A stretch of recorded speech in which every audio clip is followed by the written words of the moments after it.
Je vais vous parler du peuple palestinien. Ça vous ennuie qu'on refuse d'oublier les Palestiniens parce qu'ils comptent pas pour vous? Je voulais juste vous alerter sur le fait que le cessez-le-feu à Gaza, annoncé il y a 3 mois, n'existe pas et que le génocide continue.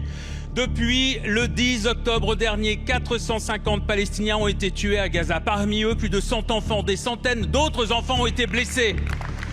Par ailleurs, Israël continue à tout raser. 2500 bâtiments ont été détruits à Gaza ces 3 derniers mois. La plupart des Gazaouis vivent sous des tentes dans le froid. Les enfants sont toujours privés de tout, à commencer par l'éducation. L'aide humanitaire est largement insuffisante et ça va empirer puisqu'Israël vient de décider de retirer l'accréditation à 37 ONG étrangères. La situation sanitaire et médicale est absolument terrifiante. Près de 20 000 Palestiniens sont en attente d'évacuation pour être soignés en dehors de Gaza. La France, là encore, ne fait strictement rien ou presque, puisqu'elle n'a accueilli depuis 2 ans que 29 enfants gazaouis blessés ou malades. Un chiffre absolument dérisoire. Et en Cisjordanie, occupée évidemment, de nouvelles colonies illégales viennent d'être programmées. Vous avez des indignations sélectives.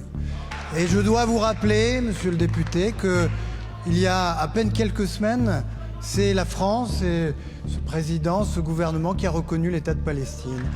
Et que nous n'avons aucune difficulté à dénoncer les violations du droit international lorsqu'elles se produisent à Gaza, lorsqu'elles se produisent en Cisjordanie, lorsqu'elles se produisent en Irak et qu'elles sont le fait des bourreaux des yézidis, lorsqu'elles se produisent au Soudan, lorsqu'elles se produisent en République démocratique du Congo.